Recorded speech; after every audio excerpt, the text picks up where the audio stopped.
Sábado, 7 de abril de 2018.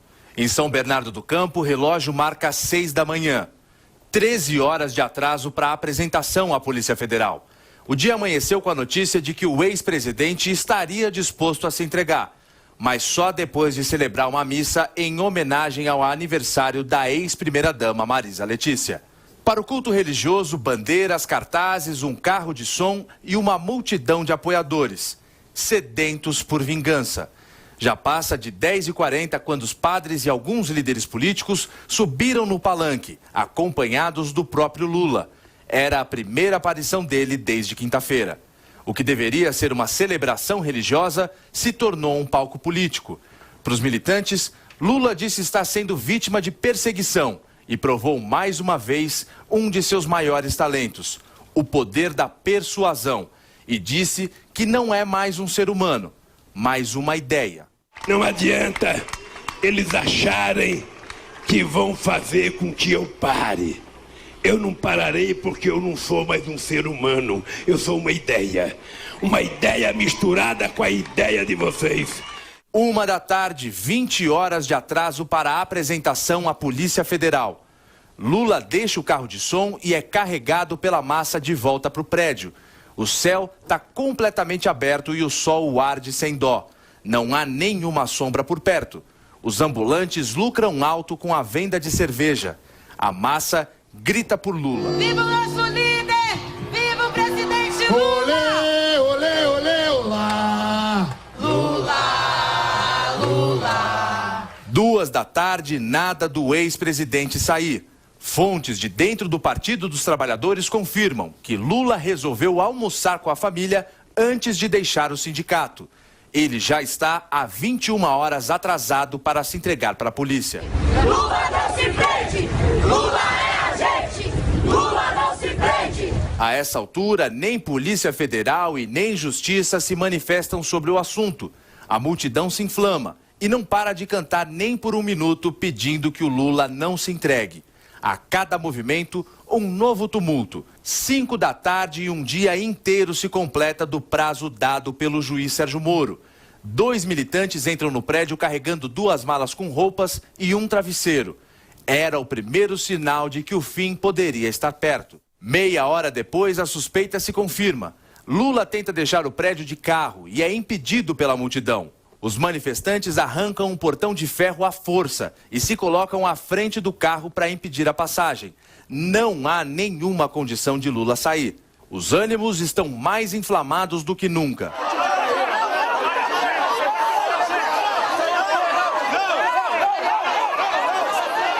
5h50 da tarde, a noite se aproxima e a justiça fala pela primeira vez desde a ordem de prisão do juiz Sérgio Moro. Ou Lula dá um jeito de sair, ou vai ser punido depois. A presidente do PT, Gleisi Hoffmann, usa o carro de som para pedir que os militantes deixem Lula passar. 20 minutos depois, ele sai a pé do prédio e anda no meio da multidão. Do lado de fora, 4 viaturas da Polícia Federal prontas para levá-lo embora. Do Sindicato dos Metalúrgicos no ABC Paulista, onde tudo começou, direto para a Superintendência da Polícia Federal em São Paulo, aonde tudo o levou.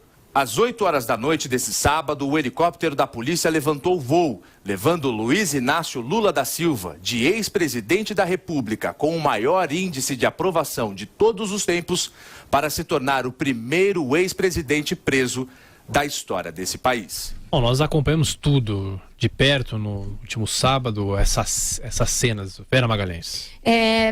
Tiago, depois que houve todo esse tumulto na entrega dele, que aí a presidente do PT, Gleisi Hoffmann, foi dizer que não era o PT que estava insuflando a multidão a impedir a saída do Lula, tal qual num culto de Jim Jones, em que as pessoas eram levadas a um transe coletivo, esse tipo de espetáculo por mais de 24 horas, missa show, ele sobe ao palanque e diz que não é mais humano e sim uma ideia, tudo isso incita as pessoas a entrarem num estado de tal excitação que o resultado só podia ser aquele. Então não dá para eximir Lula e o PT de responsabilidade pelo que houve ali.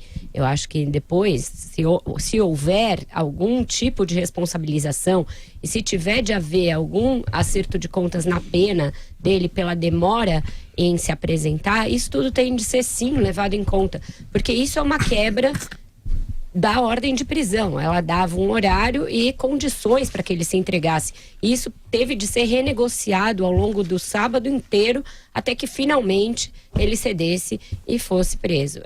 As cenas, a meu ver, são lamentáveis. É muito ruim você usar a boa-fé ou o que quer que seja, a crença de uma parcela cada vez menor, é verdade, de um eleitorado que acredita num líder político para insuflar esse tipo de messianismo barato.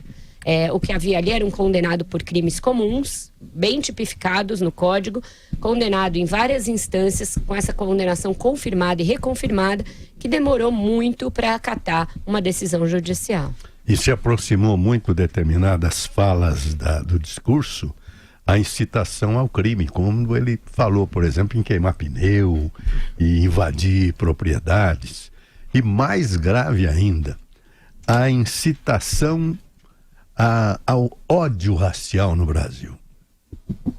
Quando ele tomou a palavra para dizer que não querem que negros andem de avião, que pobres não possam ser candidatos a presidente, quer dizer, ele cria uma divisão no país inaceitável, vindo da boca de um ex-presidente da República. Eu acho que vamos lembrar o seguinte: quando o Caio Rocha, na sua reportagem, se refere ao primeiro ex-presidente preso por delito comum, é importante destacar o seguinte rapidamente: outros ex-presidentes que já tinham exercido a presidência foram presos, e alguns não chegaram a ser processados, não teve processos formais tal, como por exemplo o Hermes da Fonseca, em 1922, até início de 1923, quando houve o episódio da primeira revolta tenentista, em 1922, o 5 de julho, no Forte de Copacabana tal. Ele foi presidente em 1910 a 14 e acabou sendo preso, acusado de conspirar contra a posse do presidente Arthur Bernardes tal. Por outro lado, o Washington Luiz foi preso e obrigado a ir para o exílio ainda no exercício da presidência, porque ele terminaria o seu mandato a 15 de novembro de 1930. Houve uma rebelião, uma revolução, que naquele momento era uma tentativa de golpe militar, naquele momento, dos ministros da Marinha, da Armada, como era chamado, e do Exército.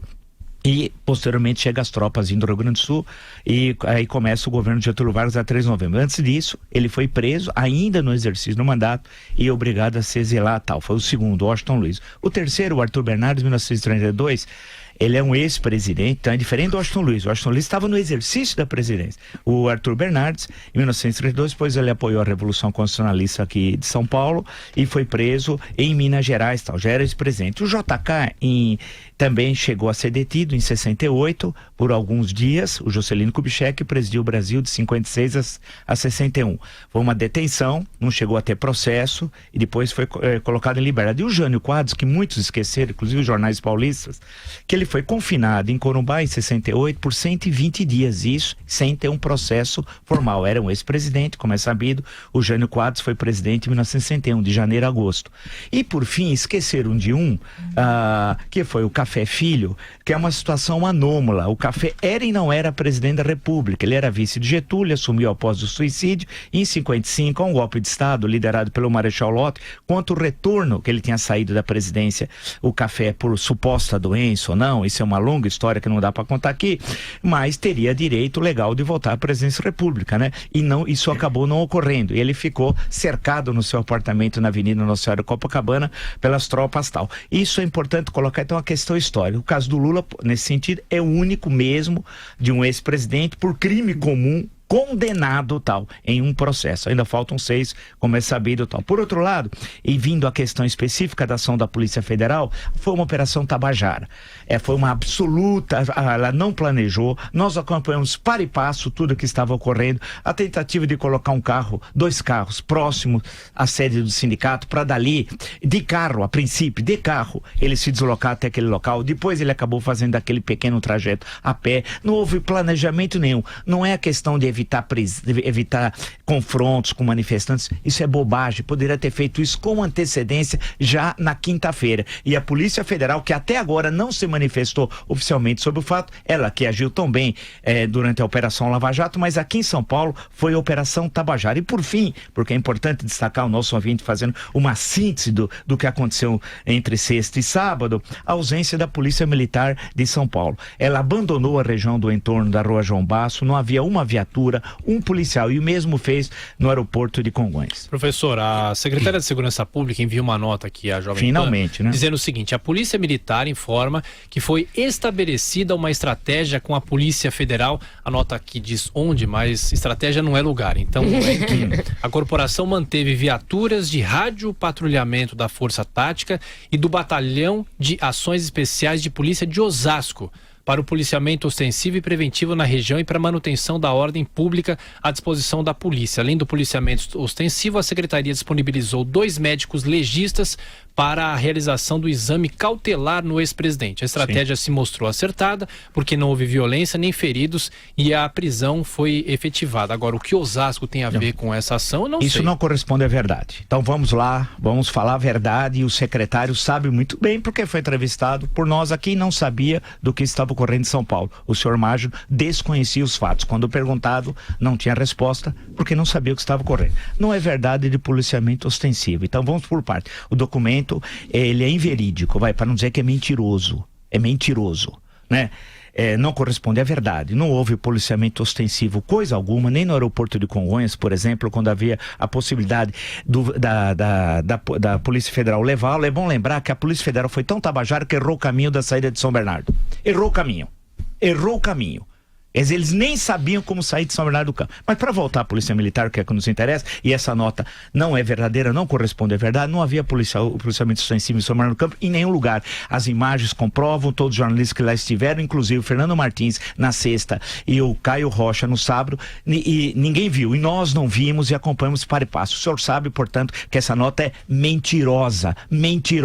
Não havia policiamento ostensivo em nenhum lugar. No aeroporto de Congonhas, idem, quando houve a possibilidade dele ir direto, ele acabou não indo, foi por estudo médico legal. A única coisa verdadeira é a referência aos 2 médicos que ocorreu o exame na Polícia Federal. A única coisa, o resto, a nota é mentirosa. E daqui a pouco a gente vai falar mais sobre esse assunto, inclusive com uma reportagem falando como é que foi feita essa transferência do ex-presidente.